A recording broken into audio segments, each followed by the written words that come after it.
আসসালামু আলাইকুম। আমি গত পরশুদিন মালয়েশিয়াতে এসেছি 2 দিন আগে। এর মধ্যে মালয়েশিয়ার 3 জন মন্ত্রীর সাথে বৈঠক হয়েছে। মালয়েশিয়ার যে স্বরাষ্ট্রমন্ত্রী আছেন এবং হিউম্যান রিসোর্স মন্ত্রী আছেন ওনাদের সাথে আনুষ্ঠানিক বৈঠক হয়েছে। ট্রেডের যে মন্ত্রী আছেন ওনার সাথে অনানুষ্ঠানিকভাবে আলোচনা হয়েছে। তো এখানে কিছু অগ্রগতি সাধিত হয়েছে, সেটা আপনাদের সাথে শেয়ার করতে চাচ্ছি। প্রথম খবর যেটা আপনারা জানেন, গত বছর মালয়েশিয়ার প্রধানমন্ত্রী আনোয়ার ইব্রাহিম সাহেব বাংলাদেশে গিয়েছিলেন। উনি বাংলাদেশের এখন যে আপনার অন্তর্বর্তী সরকারের যে আমাদের প্রধান উপদেষ্টা আছেন ডক্টর মোহাম্মদ ইউনূসের ব্যক্তিগত বন্ধু। তো উনি তখন প্রতিশ্রুতি দিয়েছিলেন যে গত বছর যেই বাংলাদেশি শ্রমিকরা মালয়েশিয়াতে আসতে পারে নাই শেষ মুহূর্তে, তাদেরকে উনি মালয়েশিয়াতে আসার সুযোগ করে দিবেন। এটা নাম্বার ছিল 17,000-এর মতো। তো এটার ভিত্তিতে আমরা অনেক আলোচনা করেছি। তো তারা বলেছে তারা ব্যাচ ওয়াইজ নিবে।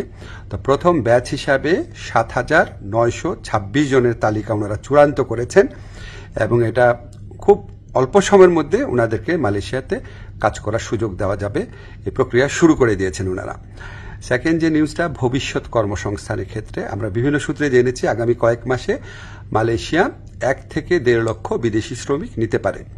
তো আমাদেরকে মালয়েশিয়ার যে ইন্টেরিয়র হিউম্যান রিসোর্স মিনিস্টার আছে উনি আশ্বস্ত করেছেন লোক দেওয়ার ক্ষেত্রে বাংলাদেশকে সর্বোচ্চ অগ্রাধিকার দেওয়া হবে। বাংলাদেশ থেকে সবচেয়ে বেশি লোক নেবেন ওনারা, এটুকু আশ্বাস আমরা পেয়েছি। তো আমরা অনুরোধ করেছিলাম বাংলাদেশে যারা রিক্রুটিং এজেন্ট আছে তাদের সবার জন্য যেন উন্মুক্ত করে দেওয়া হয়, যাতে সবাই লোক পাঠানোর সুযোগ নিতে পারে।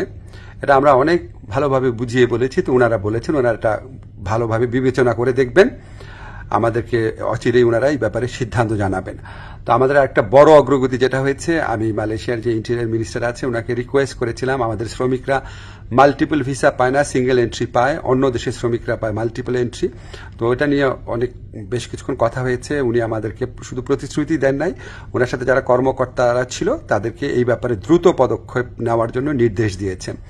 আর আমি বলেছি যে মালয়েশিয়ার যারা ইরেগুলার হয়ে গেছেন, যে শ্রমিক ভাইরা আছেন তাদেরকে রেগুলারাইজ করা বা বৈধ করা যায় কিনা। তো ওনারা বলেছেন ওনারা মাঝে মাঝে এটা করেন, আর গত বছর করেছেন।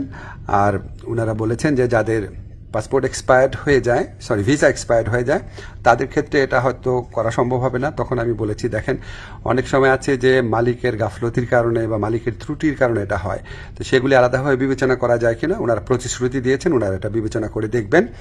এছাড়া আমরা আরো কিছু বিষয় নিয়ে আলোচনা করেছি, যেমন আমরা বলেছি যে এখানে যে আপনার সিকিউরিটি গার্ড আছে বা কেয়ার গিভার আছে বা নার্স আছে, বাংলাদেশ থেকে নেওয়া যায় নাকি, স্কিল্ড ওয়ার্কফোর্স নেওয়া যায় নাকি। ওনারা আগ্রহ দেখিয়েছেন, এ ব্যাপারে আমাদের আলোচনা অব্যাহত থাকবে। তো আমরা মোটামুটি আশাবাদী এবং আমরা মনে করি যে এই যে এতটা ফলপ্রসূ একটা আলোচনা হলো, সেটা আমাদের প্রধান উপদেষ্টার অবশ্যই উনার বন্ধুত্ব, উনার গাইডেন্স আছে, উনার যে বন্ধুত্ব আছে মালয়েশিয়ার প্রধানমন্ত্রীর সাথে, উনার যে গাইডেন্স আছে আমাদের প্রতি, আপনাদেরকে জানাচ্ছি। ব্যক্তিগতভাবে উনি মালয়েশিয়ার শ্রম বাজার নিয়ে ব্যক্তিগতভাবে উনি আমাদেরকে নির্দেশনা দিচ্ছেন, বৈঠকে বসছেন, ওনার কথা মতোই আমরা কাজ করছি। আর আমাদের এখানে প্রধান উপদেষ্টার যে স্পেশাল এনভয় আছে লুৎফে ভাই, উনি আলোচনায় অংশ নিয়েছেন, অনেক অবদান রেখেছেন।